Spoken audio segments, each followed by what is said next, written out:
Good morning. আমরা বেরিয়ে পড়েছি রিটায়ারিং রুম থেকে, স্নান করে ফ্রেশ হয়ে একদম বেরোচ্ছি। এখন বাজে ভোর 5টা। আমাদের গাড়ি এসে গেছে, সেই গাড়িতে গিয়ে উঠবো, লাগেজ নিয়ে আমরা চললাম সেই গাড়ির পথে। দেখাবো এখান থেকে চণ্ডীগড় থেকে নারকান্ডা পর্যন্ত আমাদের যে ট্রিপ, সে পুরোটাই দেখাবো। দেখতে থাকুন পুরো ভিডিওটা। এর আগের পর্বে আমরা নেতাজি এক্সপ্রেসের যে জার্নি সেটা পুরোটা দেখিয়েছি, যারা দেখেননি তাদের দেখে নিতে বলবো। তাহলে দেখতে থাকুন পুরো ভিডিওটা।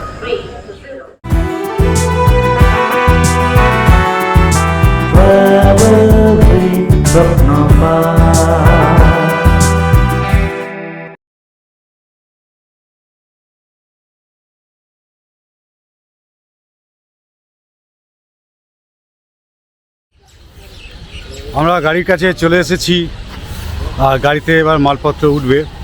আর আমরা এই যে ট্যুরটা করতে যাচ্ছি, অধিকাংশ ট্রেকের ক্ষেত্রেই আপনারা দেখেছেন যে আমি চুঁচুড়া পদাতিক আমাদের সহযোগিতায় থাকে। এক্ষেত্রে চুঁচুড়া পদাতিকের সিস্টার সংগঠন রয়্যাল অ্যাডভেঞ্চার এই ট্যুর অ্যারেঞ্জ করেছে, ব্যবস্থাপনায় রয়েছে।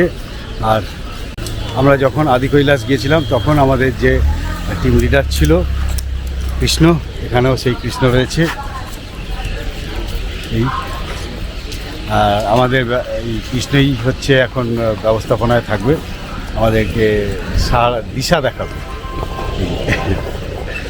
তো আমরা এবার গাড়ি ছাড়বো। রাতে মাত্র 2-3 ঘন্টা ঘুমানোর সুযোগ পেয়েছি আমরা। ট্রেনে যেটুকু ঘুমিয়েছি সেটুকুই ঘুম হয়েছে। মাঝরাতে চণ্ডীগড় পৌঁছে আর ঘুম হয়নি বা সুযোগ পাইনি, তাই সবারই শরীর ক্লান্ত। আমরা চণ্ডীগড় থেকে ট্যুর শুরু করছি ঠিকই, তবে আমার অভিজ্ঞতা বলে কালকা মেলে এলে যে কোনো ট্যুরই কালকা থেকেই শুরু করা উচিত। এতে প্রয়োজনীয় ঘুমটা ট্রেনেই সম্পন্ন করার সুযোগ পাওয়া যায়। তাছাড়াও চণ্ডীগড়ের অব্যবস্থা এড়িয়ে যাওয়া যায় এবং আরও একটু বেশি অল্টিটিউড থেকে ট্যুর শুরু করা যায়। তাছাড়া সিমলার দূরত্বও মোটামুটি 35 কিলোমিটার কমে যায়।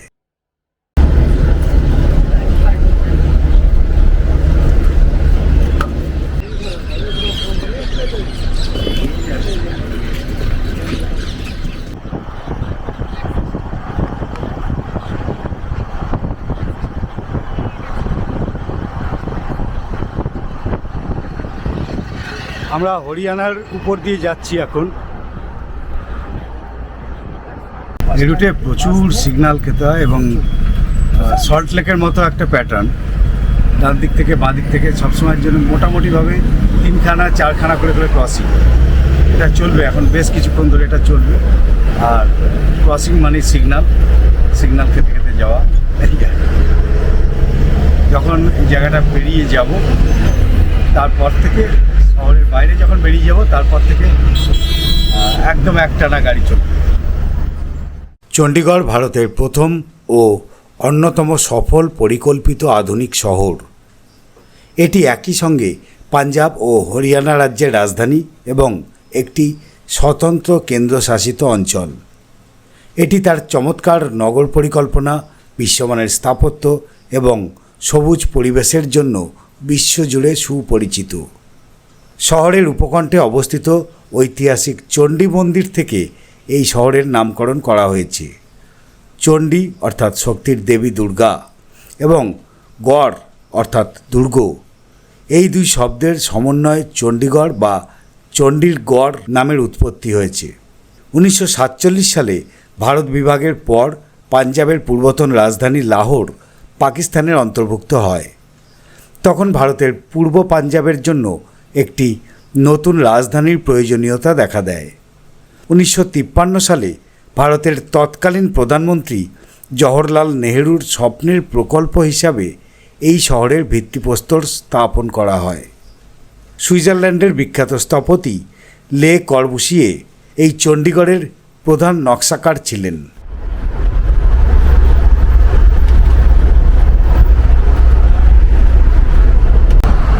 হরিয়ানা থেকে আমরা এবার সরাসরি হিমাচলেতে প্রবেশ করে গেলাম।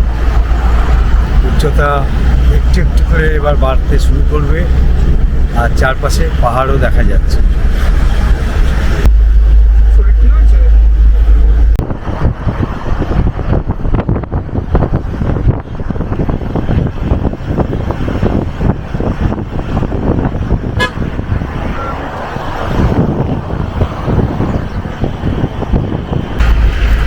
বাঁদিক দিয়ে টয় ট্রেনের লাইন আমাদের পাশে পাশে চলেছে। নিচে নেমে এসছে, টানেল দেখা যাচ্ছে।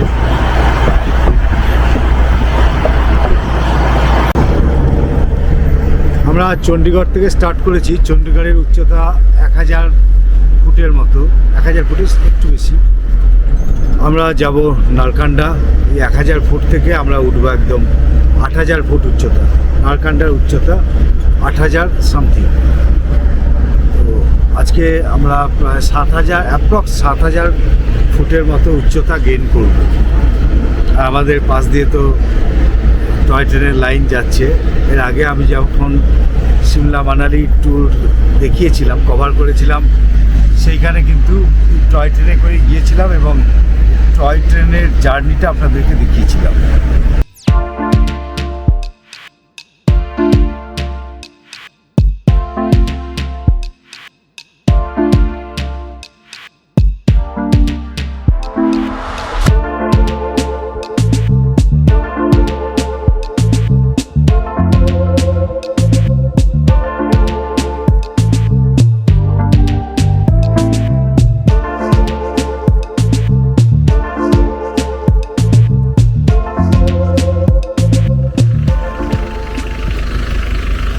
একটা হোটেলের সামনে দাঁড়ালাম, এখানে কিছু খাওয়া দাওয়া করব, ব্রেকফাস্ট।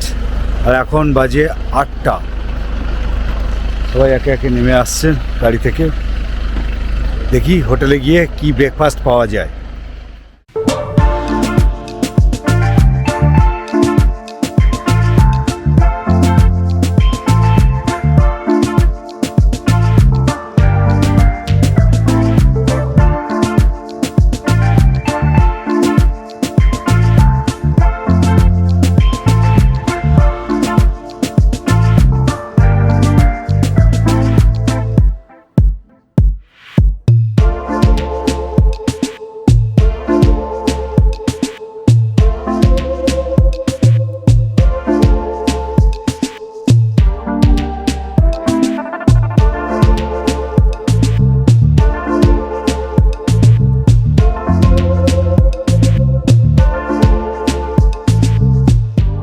হিমাচলের আলুর পরোটা কিন্তু বেশ বিখ্যাত।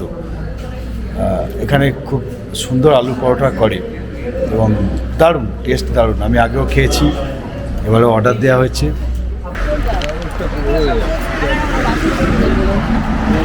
ব্রেকফাস্ট শেষ। 1 ঘন্টার একটা বিরতি ছিল। এই 1 ঘন্টাতে কিছুটা অ্যাক্লামাটাইজড হয়ে গেলাম আমরা। এবার গাড়িতে ওঠার পর্ব, তারপরে আবার চলবে টানা লাঞ্চ পর্যন্ত।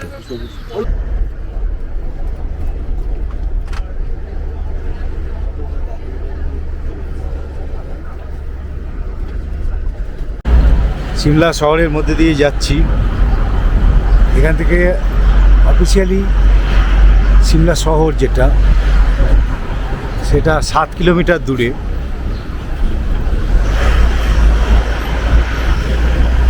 তেরো কিলোমিটার দূরে, ভুল বললাম। নারকান্ডা এখান থেকে 90 কিলোমিটার, মানে আমাদের এখনো পর্যন্ত 90 কিলোমিটার পথ পাড়ি দিতে হবে। রাস্তা একদম স্মুথ, মাখনের মতো পরিষ্কার রাস্তা।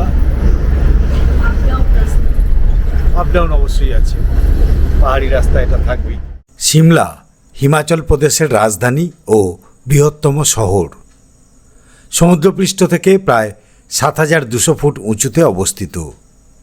এই পাহাড়ি শহরটি ব্রিটিশ শাসন আমলে গ্রীষ্মকালীন রাজধানী ছিল এবং এর মনোরম প্রাকৃতিক সৌন্দর্য ও ঔপনিবেশিক স্থাপত্যের জন্য একে হিলস অফ কুইন বা পাহাড়ের রানী বলা হয়। জানলা দিয়ে সিমলা শহর দেখতে পাওয়া যাচ্ছে। রোদের জন্য খুব একটা ভালো হয়তো ক্যামেরায় উঠছে না, কিন্তু আমরা দেখতে পাচ্ছি।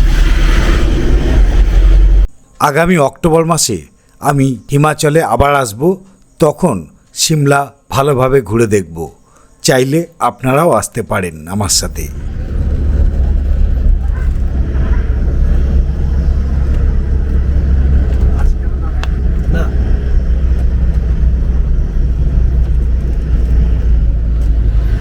এই সিমলা থেকে আর বেরোতেই পারছি না, প্রবল জ্যামে আটকে আছি, এরকম আটকে চলেছি, অনেকটা সময় লেগে যাবে।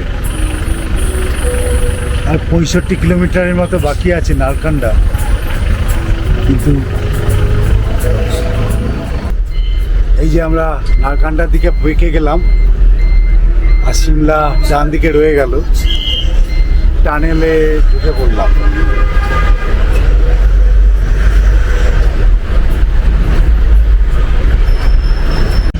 টানেলের মধ্যে দিয়ে আমরা নারকান্ডা যাওয়ার রাস্তায় ঢুকে পড়লাম, আর ডান দিকে পুরোটাই তো সিমলা শহর দেখতে পেলেন।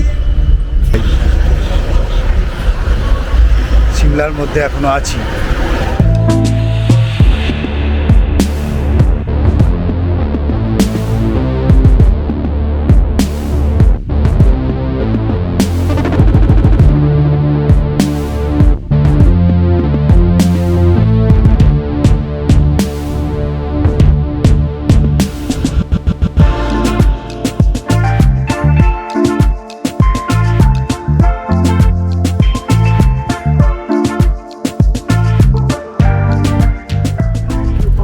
ডান দিকে গ্রিন ভ্যালি ভিউ পয়েন্ট, বহু পর্যটক ওখানে দাঁড়িয়ে দেখছে,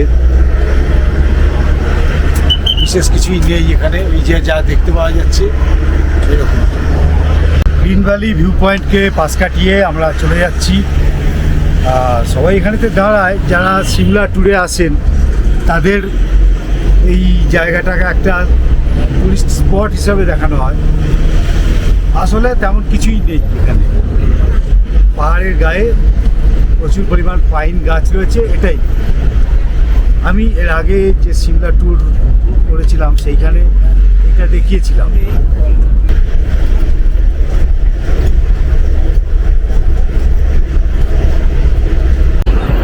পাইন গাছের মধ্যে দিয়ে আমাদের রাস্তা, বেশ ভালোই লাগছে, তবে জ্যাম, বারবার ঠক্কর খেয়ে যেতে হচ্ছে।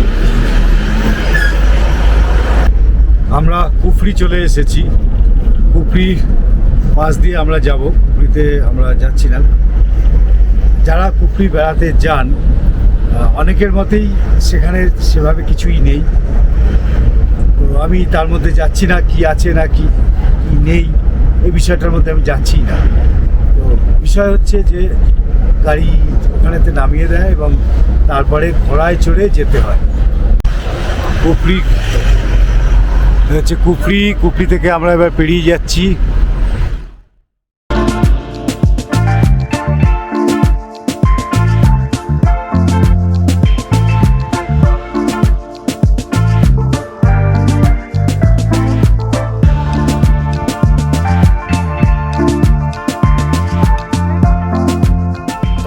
ফাগু চলে এসেছি,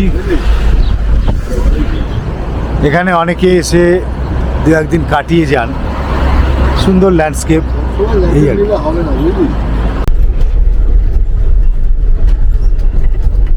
ফাগু পেরিয়ে যাচ্ছি,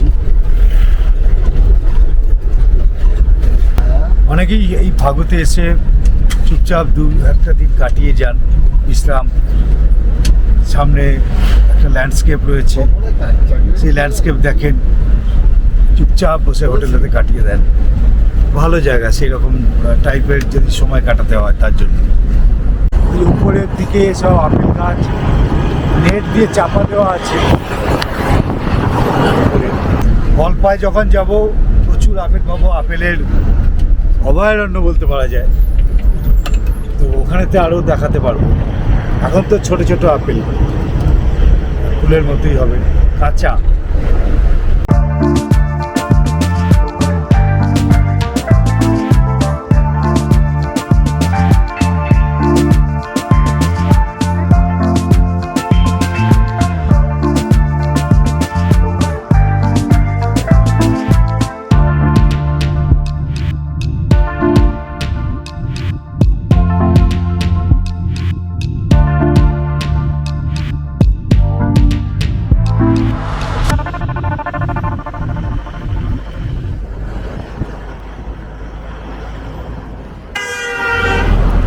হোটেল সলিটায়ার, এটাই হচ্ছে আমাদের হোটেল আজকের আস্তানা। নারকান্ডা এখান থেকে আরও কিছুটা দূরে আছে, আর আমরা এখানেই থাকবো। চলুন হোটেলের ভিতরটা ঢুকি। এই আমাদের রুম হোটেলে, বেশ সুন্দর। আর এই হলো বিছানা, ডবল বেডরুম। এখানে আমার ব্যাগটা রেখেছি, একটা টেবিল রয়েছে, টি টেবিল, দুটো চেয়ার,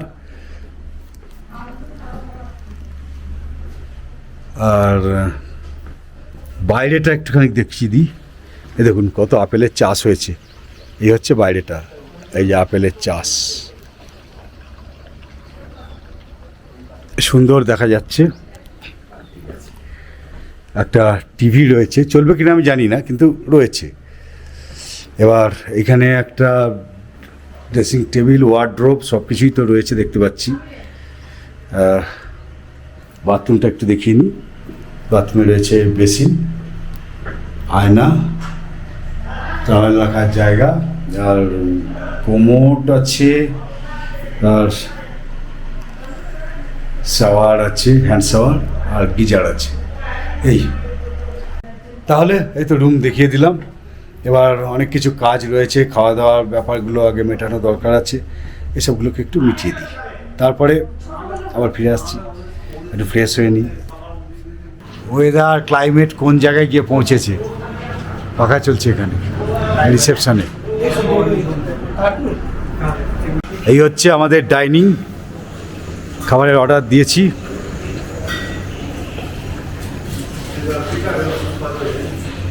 এই হচ্ছে খাবার মেনু থালি।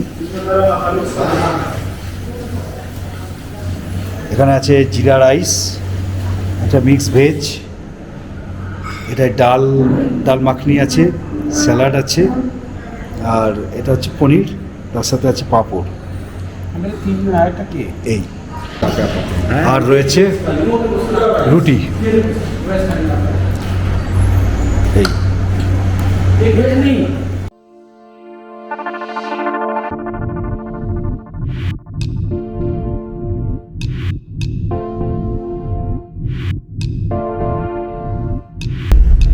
লাঞ্চের পর আমরা আবার বেরিয়ে পড়েছি। আমরা এখন যাচ্ছি হাটুপিকে।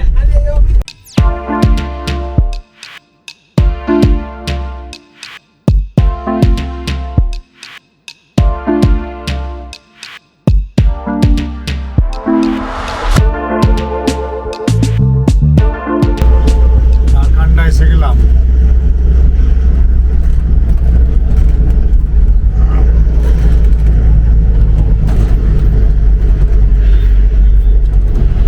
নারকান্ডায় চলে এসেছি আমরা। সামনে দেখা যাচ্ছে আই লাভ নারকান্ডা, বাঁ দিকে লেখা আছে।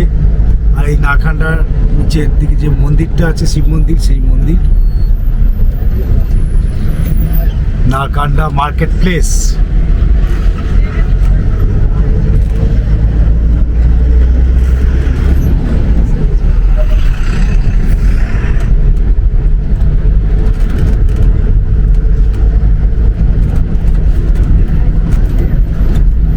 নারকান্ডা এলাকাটা দেখিয়ে দিলাম। এখান থেকে গাড়ি করতে হবে আমাদের আবার যাওয়ার জন্য, হাটুপিকে যাওয়ার জন্য। নারকান্ডা থেকে উপর দিকে হচ্ছে হাটুপি। দেখি গাড়ি কি বলে। এটা এখানকার ট্যাক্সি স্ট্যান্ড। এখানে গাড়ির যে সিস্টেম, সেখানে হচ্ছে ছোট গাড়ি, মানে 4 সিটার গাড়িগুলো হচ্ছে 1000 টাকা করে ভাড়া, 4 জন যেতে পারে। আর বড় গাড়ি আর্টিকা টাইপের, সেগুলো হচ্ছে 1500 টাকা করে ভাড়া, 6 জন যেতে পারে। তো মোটামুটি পার হেড কস্ট একই পড়ে, 250 টাকা করে।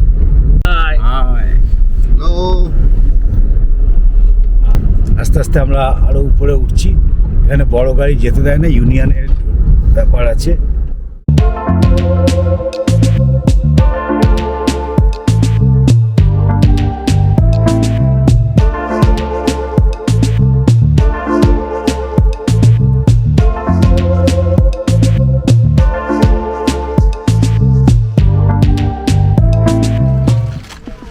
চলে এসেছি হাঁটু মাতার মন্দিরে, আর এখানে কিন্তু বেশ হাওয়া দিচ্ছে এবং ঠান্ডা হাওয়া দিচ্ছে।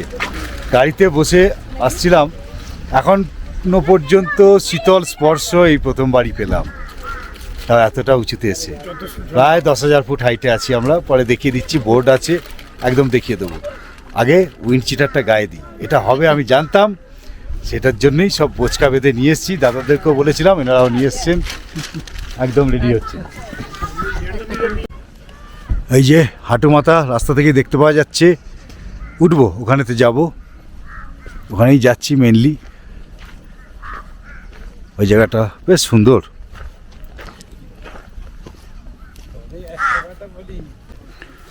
হাঁটু মাথায় চলে এসেছি, আর এই হলো মন্দির। চলুন মন্দিরের চারপাশ দিয়ে রাউন্ড দিয়ে ঘোরা যায়। এই দিকটা কিন্তু ভিউ পয়েন্ট, এই বাড়িটা রয়েছে তার ঠিক নিচেটা।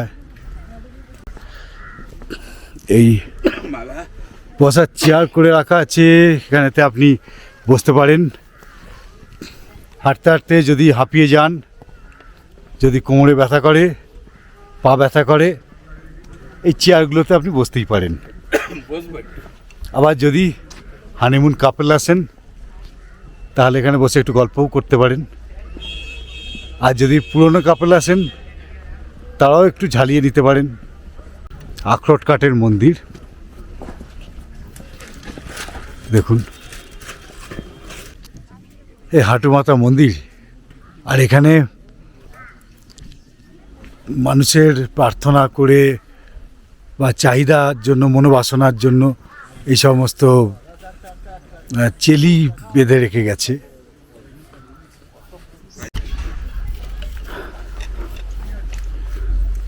মন্দিরের ভিতরে প্রবেশ করছি আমি।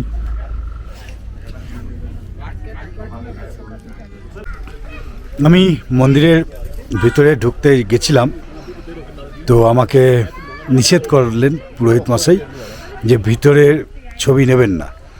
ভিতরে পরপর তিনটে একই সাইজের প্রায় 2.5 ফুট উচ্চতার তিনটে দেবী মূর্তি আছে। প্রথমে রয়েছেন ভদ্রকালী মাতা, মাঝখানে আছেন কালী মাতা, আর ডান দিকে রয়েছেন দুর্গা মাতা, আর নিচে রয়েছে বৈষ্ণব দেবী।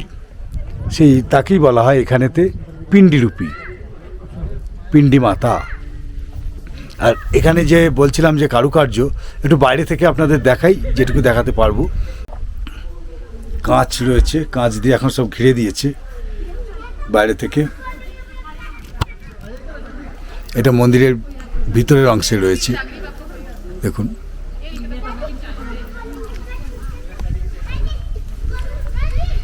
এগুলো কিন্তু এই যে কাঠের যে কাজগুলো রয়েছে, এগুলো কিন্তু হিমাচলি প্যাটার্নে। দেখুন কত সুন্দর। এখানে ড্রাগন রয়েছে, চায়না ড্রাগন। স্থানীয় বিশ্বাস অনুসারে হাঁটু মাতা মন্দিরটি রাবণের স্ত্রী মন্দোদরীর মন্দির। তিনি পঞ্চকন্যা রূপে পূজিত হন। এমনও বিশ্বাস করা হয় যে পাণ্ডবদের স্ত্রী দ্রৌপদী স্বর্গে যাওয়ার পথে এখানেই শেষ নিঃশ্বাস ত্যাগ করেছিলেন। দ্রৌপদীর মৃত্যুর পর এই মন্দিরটি প্রতিষ্ঠিত হয়। আরেকটি মত অনুসারে পঞ্চপাণ্ডব ও দ্রৌপদী হাঁটু শৃঙ্গের শীর্ষে কিছুকাল নির্বাসনে কাটিয়েছিলেন। পরবর্তী যুদ্ধগুলিতে শত্রুদের পরাজিত করার জন্য তারা কালীমাতার আশীর্বাদও প্রার্থনা করেছিলেন এইখান থেকে। মানুষ হাঁটু মাতার মন্দিরে এমনি এমনি আসে না, মন্দিরের যে কারুকার্য এইটা দেখার জন্যই আসে। আর এখানে যে ভিউ পয়েন্ট আছে, সেখান থেকেও তো খুব সুন্দর ভিউ দেখতে পাওয়া যায়, সেটা আপনাদেরকে দেখাবো বাইরে গিয়ে। মন্দিরের ভিতরেতে আমি ঢুকেছিলাম, আমাকে নকুলদানা প্রসাদ হিসাবে দিলেন, কপালে তো একটা টিক্কা লাগিয়ে দিয়েছেন, সেটাও দেখতে পাচ্ছেন। খুব ভালো লাগলো, একটা আধ্যাত্মিক বেশ একটা চিন্তা মনের মধ্যে চলে আসে। আমরা একটু আগে আসতে পারলে ভালো হতো, রোদটা নেমে গেছে, ফটোগ্রাফিক পয়েন্ট অফ ভিউতে খুব একটা ভালো ফটো আমরা পেলাম না। তবুও এলাকাটা এসে মন ভরে গেছে। 10 বছর আগে ফ্যামিলিকে নিয়ে এসেছিলাম এপ্রিল মাসে, তখন এত বরফ ছিল যে মা তখন আসতে দেয়নি। আজকে আমি একাই এসেছি, আশা করি হোপফুলি পরে আমি ফ্যামিলিকে নিয়ে আবার আসতে পারবো। তো খুব ভালো লাগলো। থ্যাংক ইউ সবাইকে, ভালো থাকবেন মায়ের আশীর্বাদে। ভালো থাকবেন আপনারা সবাই, যারা দেখছেন এবং যারা দেখছেন না তাদের জন্য কামনা করে এই হাঁটুমাতা মায়ের কাছে। এর যে এনভায়রনমেন্ট, এটাই কিন্তু খুব সুন্দর। চলুন, এখানেতে আর সময় কাটাচ্ছি না। গাড়ির ড্রাইভার আমাদেরকে বলেছে যে 1 ঘন্টা টাইম, গাড়ি থেকে নামবেন, দেখবেন, চলে আসবেন 1 ঘন্টার মধ্যে। তো আমাদের হাতে বিশেষ সময় নেই, যেটুকু দেখেছি এবার আমাদের বেরিয়ে যেতে হবে। সামনেতে আবার তো একটু ভিউ পয়েন্টটায় যাব, যদি কিছু দেখতে পাওয়া যায়, কারণ ওই দিকটাতে আমরা আবার আগামী দিনগুলোতে যাব। এই রেলিং দেওয়া রয়েছে মন্দিরের চারপাশে, এখান থেকে কিন্তু খুব সুন্দর সুন্দর ভিউ দেখতে পাওয়া যায়। এরকম পাহাড় একটু ঘোলা ঘোলা রয়েছে, আর এখানে জুতো স্ট্যান্ড, জুতো রাখার জায়গা, টাকা পয়সা কিছু লাগে না। বেশ ভালো লাগলো এই জায়গাটায়।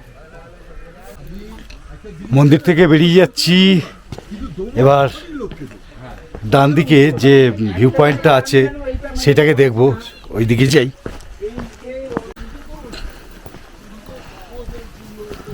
যেতে হবে প্রায় 150 মিটার 200 মিটারের মতো হেঁটে যেতে হবে ভিউ পয়েন্টে যেতে গেলে।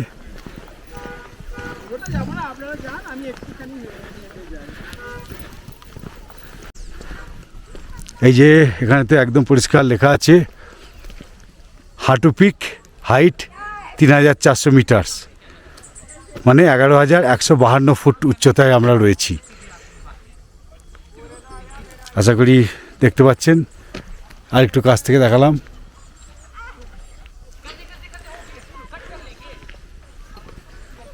চলুন যাই সামনের দিকে।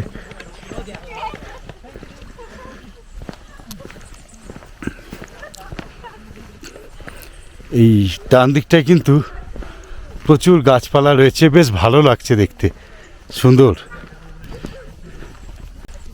এই এনভায়রনমেন্টটা সত্যিই দারুণ।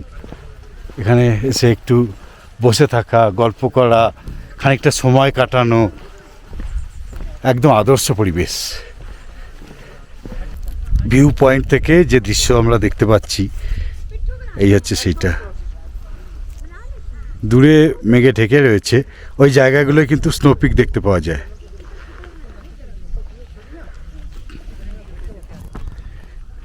আমার পিছন দিকে দূরেতে যে একটা ঘোলা ঘোলা হয়ে রয়েছে, ওই জায়গাগুলোই কিন্তু মানে যদি পরিষ্কার ওয়েদার থাকে তাহলে কিন্তু স্নোপিক দেখতে পাওয়া যায়।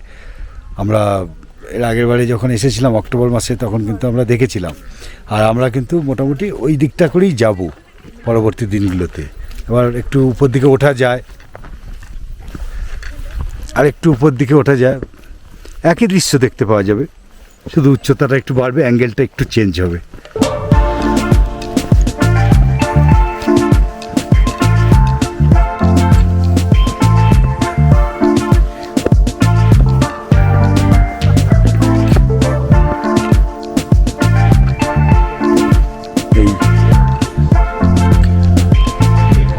এখান থেকে উপরটা থেকে এরকম দেখতে পাচ্ছি, দেখুন চারপাশটা।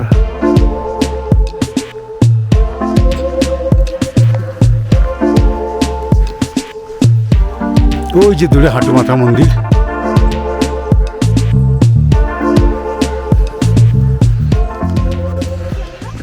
ফিরে চলেছি, গাড়িতে গিয়ে উঠবো এবার, ফিরে চলেছি। আর এখানে থাকা যাবে না, অনেকক্ষণ কাটিয়েছি, মন্দির দেখা, আশপাশগুলো ঘোরাঘুরি করা, প্রায় 1 ঘন্টা হয়েই গেছে। এবার বেরিয়ে যাওয়ার পালা। হাঁটুপিক থেকে নারকান্ডা 7 কিলোমিটার দূরত্ব। আমরা 7 কিলোমিটার ছোট গাড়ি করে এসেছিলাম, আবার 7 কিলোমিটার আমাদেরকে ফিরে যেতে হবে। এখান থেকে সিমলার দূরত্ব 71 কিলোমিটার। এর আগের বারে আমি সিমলা থেকে এখানে সরাসরি এসেছিলাম 71 কিলোমিটার পেরিয়ে। যারা সিমলা থেকে এখানে নারকান্ডায় হাঁটুপিকে আসতে চান তারা কিন্তু আসতে পারেন 71 কিলোমিটার। আলাদা করে গাড়ি ভাড়া করে আসতে পারেন। একটা গোটা দিন লেগে যাবে এই হাটু পিক ঘুরতে গেলে। সেক্ষেত্রে আমরা বেরিয়ে যাচ্ছি।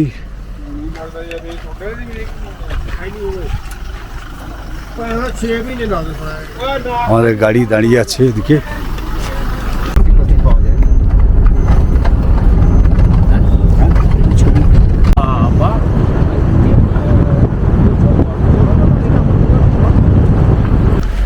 আমরা নারকান্ডায় তো চলেই এসেছি।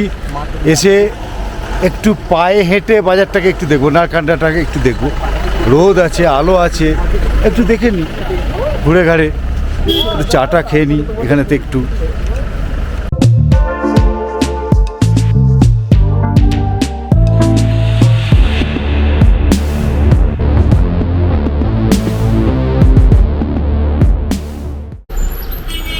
এই হলো নারকান্ডার সেই বিখ্যাত কাঠের শিব মন্দির। এখানেও একটা মন্দির রয়েছে, পুরনো মন্দির,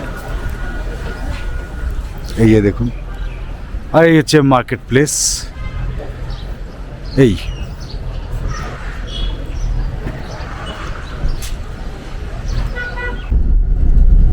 এগিয়ে চলেছি আমরা হোটেলে নারকান্ডা থেকে।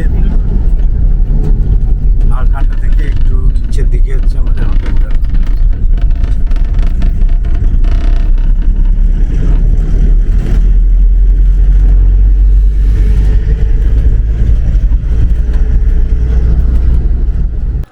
আজকে 9:15 আমরা ডিনার করলাম। ডিনারের মেনুতে ছিল মুরগির মাংস, ডাল, ভাত, রুটি, এইসবই।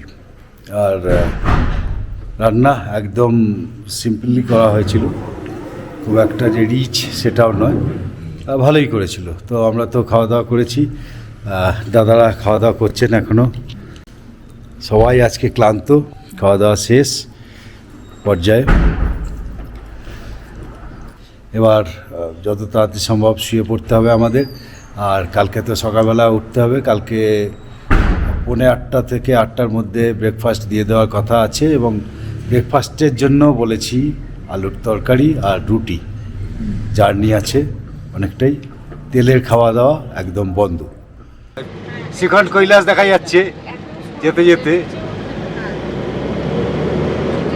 बहुत टफ है, नहीं जाते यहाँ से कुछ नहीं होएगा जब इसके साथ जाएंगे। আচ্ছা, कुछ भी नहीं होएगा, किसी को भी नहीं। এই পর্ব আপনাদের কেমন লাগলো জানাবেন। ভালো লাগলে অবশ্যই একটা লাইক দেবেন। চ্যানেলটা যদি আপনার সাবস্ক্রাইব না করা থাকে তাহলে এমন ভ্রমণমূলক আরও ভিডিও দেখার জন্য চ্যানেলটা এখনই সাবস্ক্রাইব করে রাখুন। এক একটা ট্র্যাভেল ভিডিও নির্মাণের জন্য প্রচুর অর্থের পাশাপাশি অনেকটা মোটিভেশনেরও প্রয়োজন হয়। আপনারা যেভাবে উৎসাহ দিয়ে চলেছেন তার জন্য আন্তরিক কৃতজ্ঞতা জানাই। এছাড়াও আপনারা জয়েন বোতাম ও থ্যাঙ্কস বোতামের মাধ্যমে আমাদের পাশে দাঁড়াতে পারেন। আপনারা ভিডিওগুলি দেখতে থাকুন, সঙ্গে থাকুন, এই আবেদন রইল। ভালো থাকবেন, ধন্যবাদ।